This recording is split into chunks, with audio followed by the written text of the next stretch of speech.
Bourdain block अंतर्गत अनुसूचित जाति और जनजाति उन्नयन विभाग द्वारा परिचालित कुलिंगामाल सेवाश्रम विद्यालय रे वार्षिक उत्सव अनुष्ठित हो जाइछि। प्रधान शिक्षक श्रीयुक्त रति मेहर सभापतित्व अनुष्ठित सभारे मुख्य अतिथि मंगल संप्रसारण अधिकारी क्षणप्रभा पाणिग्राही मंचासीन रही बेले मुख्य वक्ता भाव समाजसेवी श्रीयुक्त घनश्याम तांडी, विशिष्ट अतिथि भाव श्रीयुक्त भुवनेश्वर जाल, सम्मानित अतिथि भाव झासकेतन माझी, श्री नारायण माझी, श्रीयुक्त सुदर्शन तांडी मंचासीन होते। देव पूजन सह विद्यालय छात्र छात्री मानक द्वारा प्रारंभिक नृत्य परिवेषण करने सह विद्यालय तथा छात्र छात्री मानक प्रतिभार परिस्फुट थिबा वार्षिक उत्सवर गुरुत्व और शिक्षार महत्व संपर्क में समस्त अतिथि और वक्ता छात्र छात्री मानक दिग्दर्शन देथिले। विभिन्न विभागर कृतित्व अर्जन करथिबा छात्र छात्री मानक प्रशंसा पत्र सह पुरस्कृत करा जायतिला।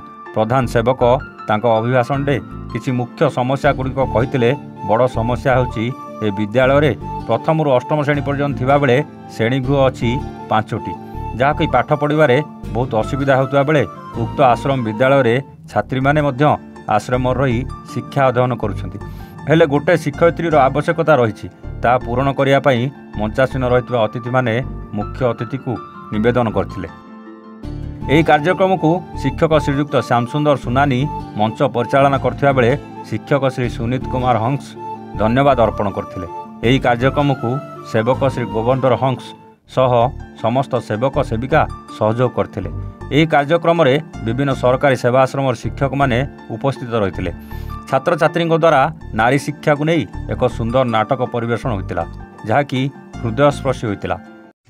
आमर ये 2024-25 वार्षिक उत्सव छात्र छात्री मानकर शिक्षा क्षेत्र विकास में लुकायित प्रतिभा को लुकायित ज्ञान गारिमा को केमिति उज्जीवित करेंगे, छात्र छात्री माने किपरि भाव में शिक्षार विकास हो पार, लुकायित प्रतिभा किपरि उन्मोचन हो पार, से यही कार्यक्रम प्रकृति में गोटे प्रशंसनीय कार्यक्रम अटे। सर प्रति वर्ष छात्र छात्री मानक गौरव एवं आनंदर विषय आनी थाए। लुकायित प्रतिभार परिभाषा छात्र छात्री मानकर हृदय रे सबकिछि तांकर हृदय रे अछि, किंतु छात्र छात्री माने सेमाने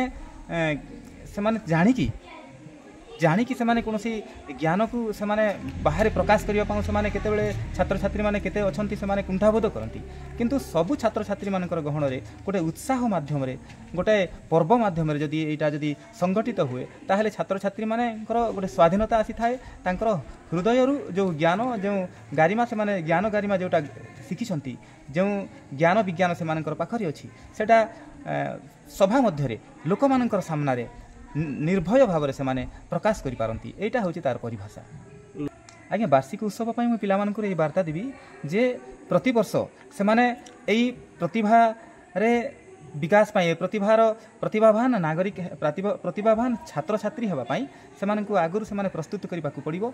से मानकर लुकायित प्रतिभार विकास पई आगरु प्रिपरेशन करिकि से माने एई समिति माध्यम रे एई सभा माध्यम रे फंक्शन जोटा वार्षिक उत्सव होछि, वार्षिक उत्सव रे से माने स्वतः भाव में निजकू अंशग्रहण करने को हबो, निर्भय भाव में अंशग्रहण करने को हबो एवं से मानकू आमे तैयारी करने को हबो जे से माने किपरि भाव में एई कार्यक्रम में से माने अंशग्रहण करिवे निर्भय भाव में एवं शिक्षार विकास हो पारिबो, से मानकर लुकायित ज्ञान रो विकास हो पारिबो। सेही क्षेत्र में आमको मध्य परिश्रम करने को पड़िबो, से मानकू उत्साह प्रदान करने को पड़िबो।